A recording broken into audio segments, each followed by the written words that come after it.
Big boss season 14 की एक contestant के बारे में आज की इस खास रिपोर्ट में बताने वाले हैं दोस्तों, जो कि धाकड़ गर्ल के नाम से बिग बॉस सीजन 14 के घर के बाहर मशहूर हैं और उन्हें दूसरी कंगना रनौत भी कहा जाता है। टेलीविजन इंडस्ट्री की कंगना रनौत भी कहा जाता है। हम बात कर रहे हैं कविता कौशिक के बारे में। कविता कौशिक जो कि बिग बॉस सीजन 14 के घर में वाइल्ड कार्ड कंटेस्टेंट के तौर पर नजर आ रही हैं और आते ही अपनी धाक जमाना शुरू कर चुकी हैं कविता कौशिक। और आज के इस खास रिपोर्ट में हम आपको बताएंगे कविता कौशिक के 20 अननोन फैक्ट्स के बारे में। लेकिन इससे पहले अगर अभी तक आपने हमारे यूट्यूब चैनल को सब्सक्राइब नहीं किया दोस्तों, तो सबसे पहले यूट्यूब चैनल को सब्सक्राइब कर लें और साथ ही साथ बेल आइकन के घंटे को दबाना बिल्कुल भी ना भूलें। तो चलिए बिना देरी किए हुए वीडियो की शुरुआत करते हैं और आप सभी दर्शकों को बताते हैं कि 20 अननोन फैक्ट्स क्या क्या है कविता कौशिक के बारे में। कविता कौशिक का सबसे पहले हम आपको बता दें कि जन्म कहां पर हुआ, तो दिल्ली में हुआ था 15 फरवरी 1981 को।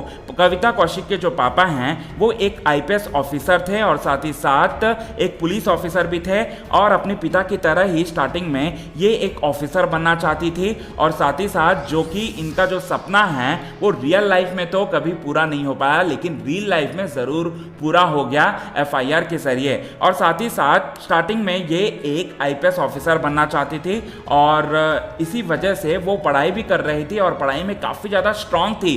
फिर उसके बाद हम आपको बता दें कि किस्मत को तो कुछ और ही मंजूर था। इसके बाद मुंबई आ गई कविता कौशिक और इन्हें सबसे पहला जो ब्रेक मिला कहानी घर घर की, जो कि एकता कपूर का शो है कहानी घर घर की में मान्या जोशी का किरदार निभाने का मौका मिला। और इसके बाद आप सभी दर्शक ये जानते होंगे कि बहुत सारे सीरियल्स में भी नजर आ चुकी हैं कविता कौशिक। कविता कौशिक कुटुंब में नजर आई, सीआईडी में नजर आई। इसके बाद नच बलिए के तीसरे सीजन में वो करण वी ग्रोवर के साथ भी नजर आई थी। अब नच बलिए का जो शो है वो या तो एक दूसरे के साथ जो डेट करते हैं उस कपल को बुलाया जाता है या तो जो शादीशुदा जोड़ा होता है उसको बुलाया जाता है। करण वी ग्रोवर और साथ ही साथ कविता कौशिक के बीच में कैसा संबंध था, तो दोनों एक दूसरे को डेट कर रहे थे, दोनों एक दूसरे के साथ शादी करने वाले थे, लेकिन शादी नहीं हो पाई। नच बलिए करने के बाद जो है 6 से 7 महीनों के बाद जो है करण वी ग्रोवर और कविता कौशिक के बीच में ब्रेकअप हो गया और काफी गंदा ब्रेकअप हो गया।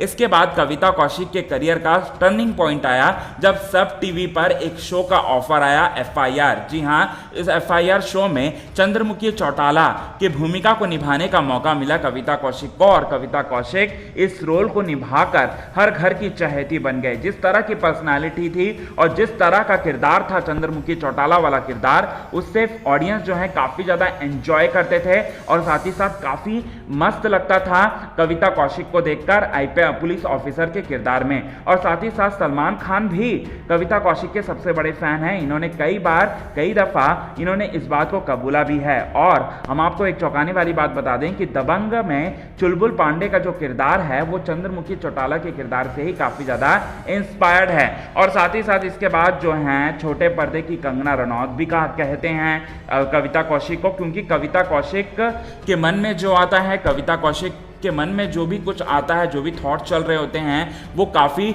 निडरता से सामने रखती हैं। ऑडियंस को काफ़ी अच्छा भी लगता है इस बात को जानकर, ऐसा स्वभाव को देखकर कविता कौशिक के। और कविता कौशिक आप बहुत ही जल्द बिग बॉस सीजन 14 में पूरी तरह से रंग जमा देंगी और आते ही वाइल्ड कार्ड कंटेस्टेंट के तौर पर एंट्री होते ही इन्होंने अपना जो ट्रू कलर है जिसके लिए वो जानी जाती हैं वो रंग जो है इन्होंने दिखाना शुरू भी कर दिया है। वेल दोस्तों, कविता कौशिक को लेकर आप क्या सोचते हैं? कविता कौशिक बिग बॉस सीजन 14 के घर में कब तक रहेंगी, कब तक एंटरटेन करते रहेंगी, क्या विनर बनेंगी? ये आप हमें अपने कमेंट के जरिए जरूर बताएं। तब तक ले बने रहे यूट्यूब चैनल के साथ। हिंदुस्तान